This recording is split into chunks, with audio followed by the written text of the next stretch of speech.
Assalamualaikum warahmatullahi wabarakatuh. Saya akan menjelaskan tentang konsep beriman kepada kitab. Konsep beriman dengan kitab. Matlamat kursus ini ialah untuk menghuraikan konsep beriman kepada kitab. Matlamat pembelajaran ialah menghuraikan definisi beriman kepada kitab dan kewajiban beriman kepadanya. Yang keduanya menghuraikan kewajipan beriman kepada Al-Quran. Yang ketiga menerangkan hubungan manusia dan kitab. Kewajipan beriman kepada kitab. Beriman maksudnya mempercayai, meyakini sepenuh hati dan disertai dengan amalan yang membuktikan keyakinan. Kewajipan beriman kepada kitab dari aspek pengertian. Kitab bermaksud kumpulan kalam Allah yang diwahyukan kepada para nabi dan rasul, mengandungi hukum-hukum, ajaran-ajaran, nasihat-nasihat, wa'du wal wa'id, yakni janji baik dan juga janji jahat, khabar yang mengembirakan dan menakutkan, serta kisah umat yang terdahulu. Kalam Allah yang diwahyukan kepada rasul pilihannya, mengandungi syariatnya dan ajaran agamanya, yakni agama Islam, untuk disampaikan kepada manusia. Antara 4 kitab yang wajib diimani, pertamanya ialah kitab Taurat. Kitab Taurat merupakan kitab yang diturunkan kepada Nabi Musa AS sebagai pedoman dan petunjuk kepada Bani Israel. Firman Allah Subhanahu Wa Taala, Bismillahirrahmanirrahim.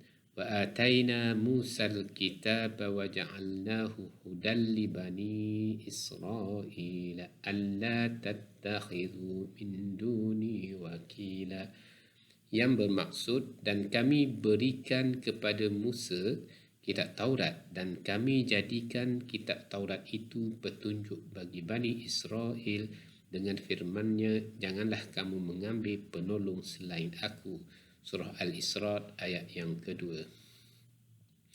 Selanjutnya kitab Injil. Kitab Injil merupakan kitab yang diturunkan kepada Nabi Isa AS sebagai petunjuk dan pedoman bagi Bani Israel.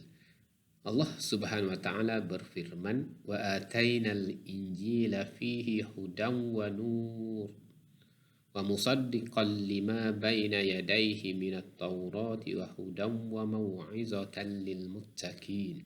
Yang bermaksud, dan kami telah memberikan kepadanya kitab Injil, sedang di dalamnya terdapat petunjuk dan cahaya yang menerangi dan membenarkan kitab yang sebelumnya, iaitu kitab Taurat, dan menjadi petunjuk serta pengajaran untuk orang-orang yang bertakwa. Surah Al-Ma'idah ayat yang ke-46.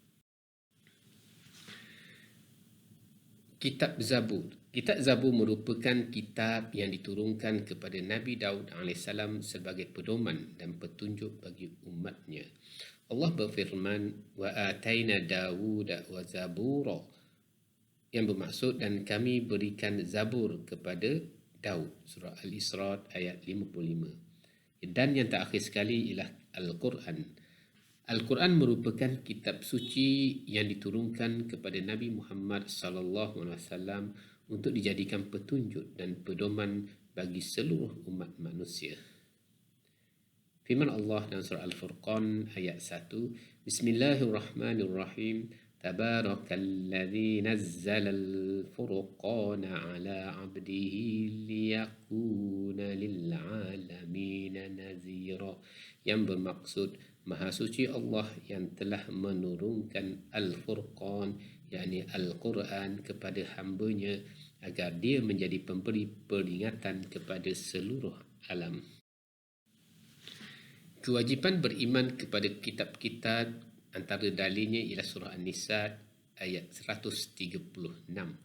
Bismillahirrahmanirrahim. Ya ayyuhalladzina amanu aminu billahi wa rasulihi wal kitabil ladzi nazzala ala rasulihi wal kitabil ladzi anzala min qabl wa man yakfur billahi wa malaikatihi wa kutubihi wa rusulihi wal yawmil akhir faqad dhalla dhalalan ba'ida. yang bermaksud, wahai orang-orang yang beriman, tetapkanlah iman kamu kepada Allah dan Rasulnya dan kepada kitab Al-Quran yang telah diturunkan kepada Rasulnya, yakni Muhammad SAW, dan juga kepada kitab-kitab suci yang telah diturunkan dahulu daripada itu, dan sesiapa yang kufur ingkar kepada Allah dan malaikat-malaikatnya dan kitab-kitabnya dan rasul-rasulnya dan juga hari akhirat, maka sesungguhnya dia telah sesat dengan kesesatan yang amat jauh. Kewajipan beriman kepada kitab. Perkara berikut mewajibkan seseorang mukmin beriman dengan kitab dan memerlukan kitab. Pertamanya, keperluan Rasul kepada kitab untuk membuktikan kebenaran risalah yang dibawa kepada kaumnya. Yang keduanya, keperluan perundangan ilahi kepada kitab. Isi kandungannya tercatat dengan jelas. Yang ketiga, supaya tidak menjadi alasan kepada manusia untuk membantah Allah Subhanahu Wa Taala di hari akhirat, kerana syariat Allah telah dicatatkan dalam kitab yang diutus kepada para rasul. Mempercayai dan meyakini sepenuh hati bahawa Allah Subhanahu Wa Taala telah menurunkan kitab-kitabnya kepada para nabi atau rasul yang berisi wahyu Allah untuk disampaikan kepada seluruh umat manusia. Meyakini bahawa Allah menurunkan Al-Quran sebagai wahyu terakhir dan seterusnya memangsuhkan ajaran-ajaran yang terkandung di dalam kitab sebelumnya. Meyakini bahawa ajaran yang terkandung di dalam Al-Quran sebagai mukjizat sepanjang zaman dan ajaran yang terkandung di dalamnya menyempurnakan segala ajaran agama sebelum Islam. Sebagai kesimpulan, beriman dengan kitab-kitab Allah yang diturunkan ke atas Rasul-Rasul merupakan rukun iman yang ketiga. Allah Ta'ala telah mengutuskan Rasul-Rasulnya dengan bukti-bukti yang jelas serta menurunkan kepada mereka kitab-kitab yang menjadi rahmat kepada alam semesta. Kitab Allah menjadi panduan kepada manusia untuk mencapai kebahagiaan di dunia dan di akhirat, juga sebagai pedoman hidup yang akan mereka lalui dan penyelesaian kepada semua perkara yang menjadi perselisihan di kalangan mereka. Sekian, terima kasih.